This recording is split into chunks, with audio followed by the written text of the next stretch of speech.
Sœurs en Christ, bonjour, soyez bénis et bienvenue à ce rendez-vous quotidien consacré à la méditation de la parole de Dieu. Nous sommes aujourd'hui le mardi 31 mai 2022 et en Luc 1er, versets 39 à 56. C'est parti pour cette autre édition de la halte spirituelle pour la journée. Lorsque l'empereur romain Néron vit son immense palais, la Domus Aurea, enfin achevé, il dit « Ah !» Enfin, une maison digne d'un homme. Beaucoup de gens moins extrêmes que lui, il y en a eu très peu qui l'étaient plus, continueraient à penser que la vie humaine consiste en un certain degré de succès, de pouvoir, de reconnaissance.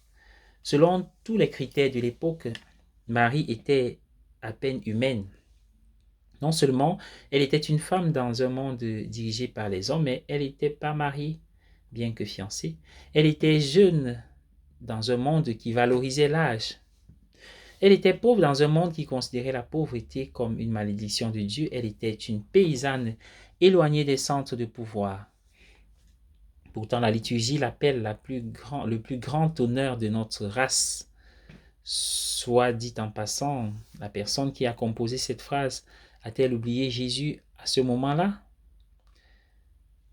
La race humaine doit signifier quelque chose de plus profond que le pouvoir de reconnaissance et le reste. Était-elle donc impuissante? Je suis la servante du Seigneur, dit-elle, qu'il me soit fait selon ta parole.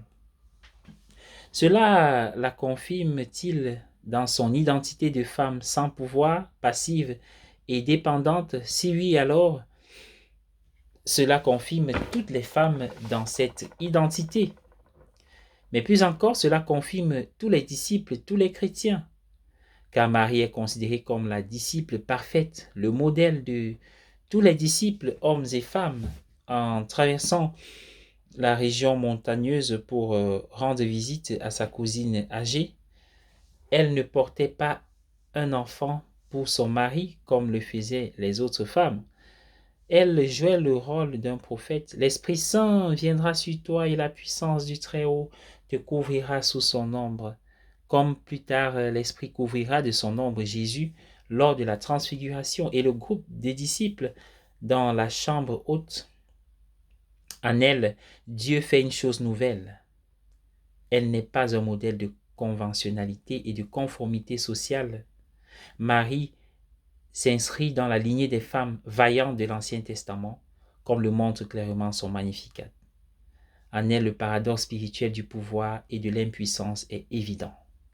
Soyez bénis par le Seigneur. Bonne journée à tous et à chacun.